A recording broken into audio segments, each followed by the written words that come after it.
I'm with Stephen Feldman. He's the CEO of Gold Bullion International. We're going to ask him a few questions about why he started GBI and what gold means to him. So, Stephen, great to be with you. Thank you. You almost single-handedly revolutionized the way that investors can invest in precious metals. So I have to ask you, why was it so important to you to start a trading platform specifically for precious metals?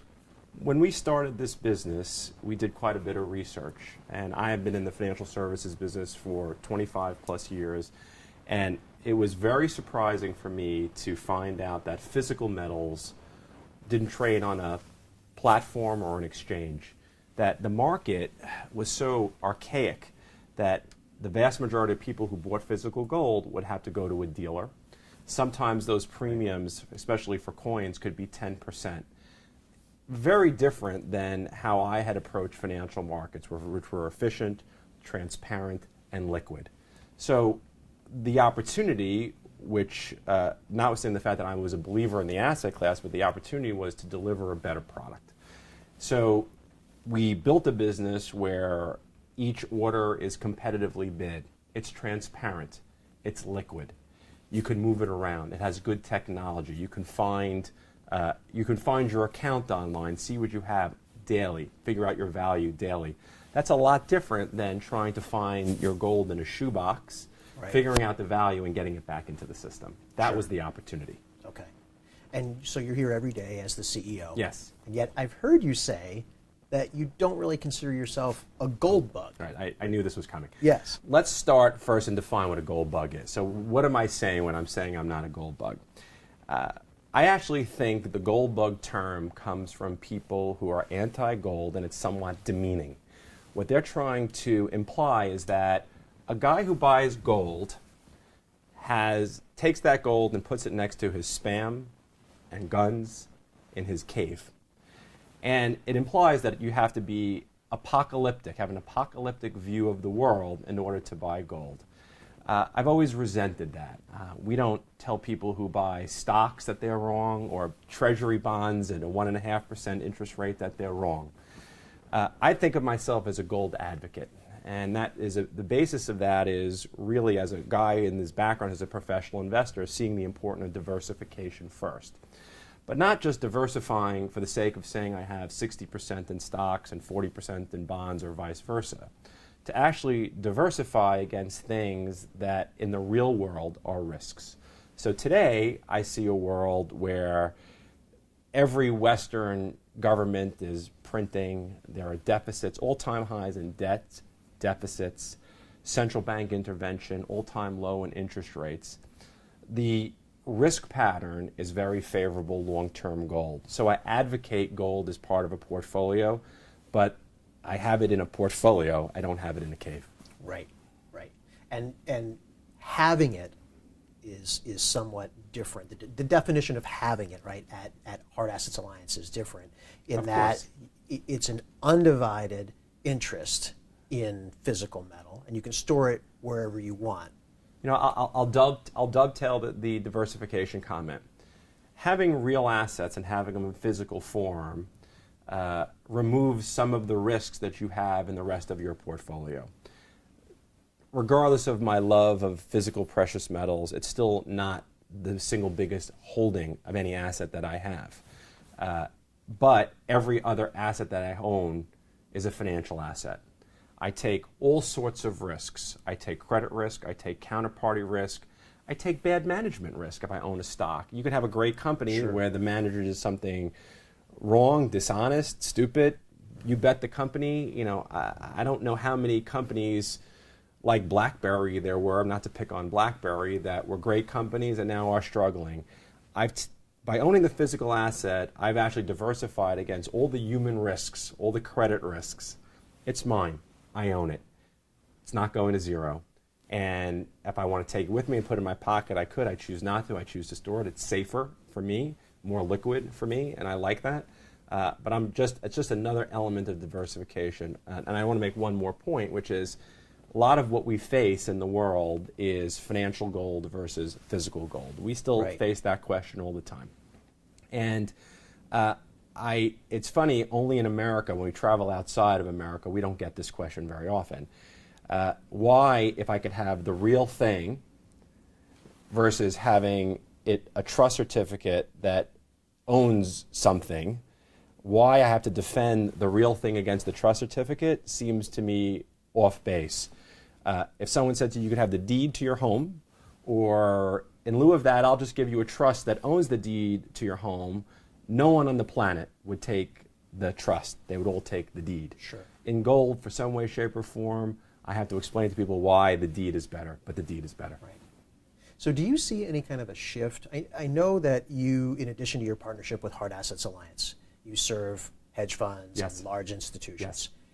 Any kind of a shift underway in how they are looking at precious metal and physical metal? Well, you know the biggest shift is the central bank. So the institution of institutions, which is the central bank, 20-year run net sellers, now net buyers. And I actually do think it's a bit ironic that these same central banks that are driving interest rates very low to cause individual investors to go out on the risk curve, at the same time they're buying gold. So you buy everything else that's risky, you go buy junk bonds, and we'll just buy more gold.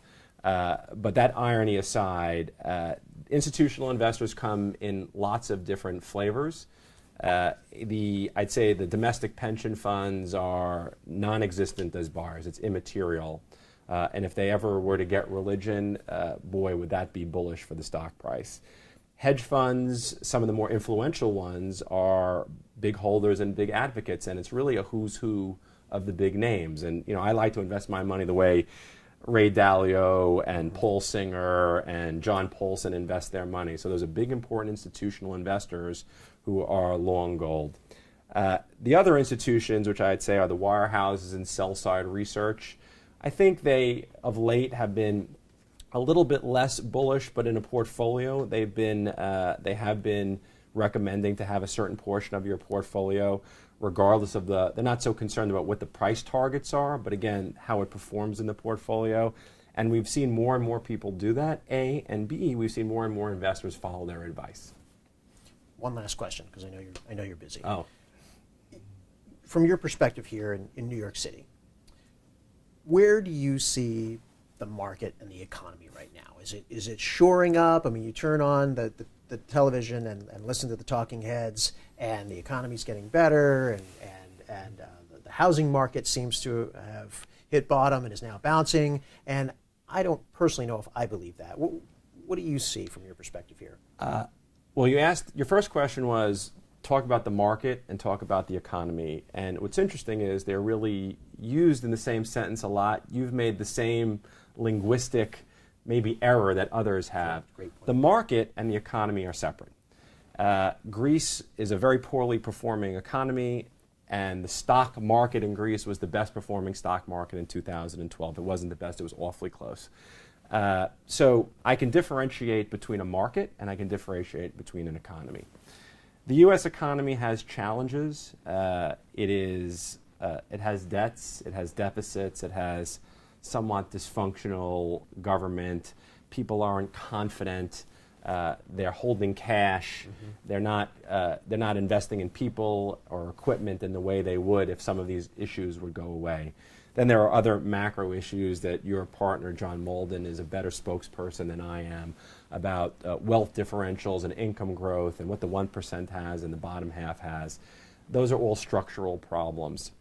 I could differentiate that from the markets. I think I'm not a sell-side research guy. I run a gold business, not a portfolio business. But my suspicion is that the bond market is very long in the tooth, probably more downside than upside. I've seen people say that it's interest-free risk. Right. So I think there's a rotation going on. I think the stock market is a fine place to be, high-quality stocks.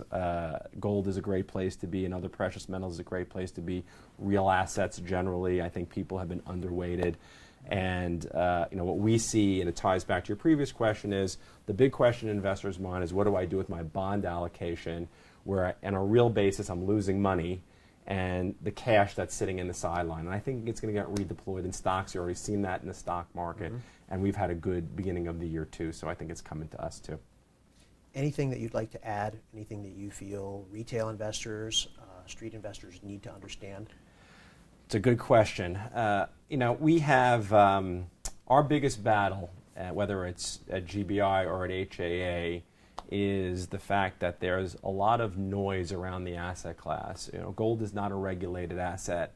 Therefore, everybody is entitled to have their opinion.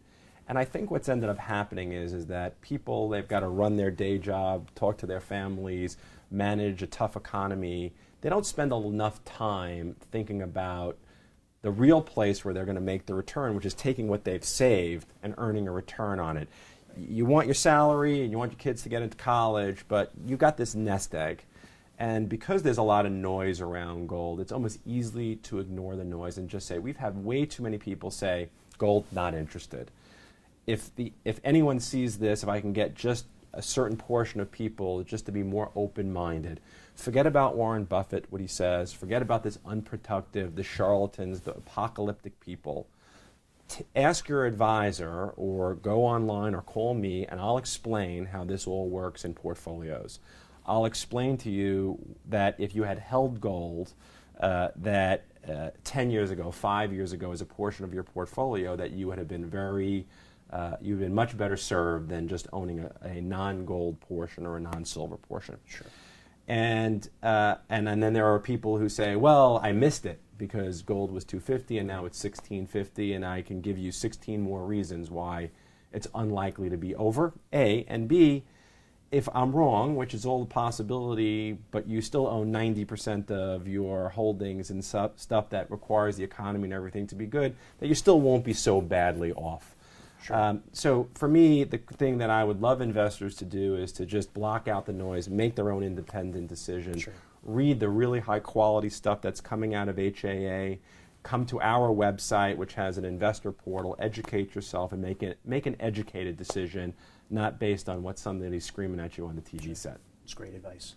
Thanks. It's always good to sit with you, Stephen. Same here, Ed. Thank you.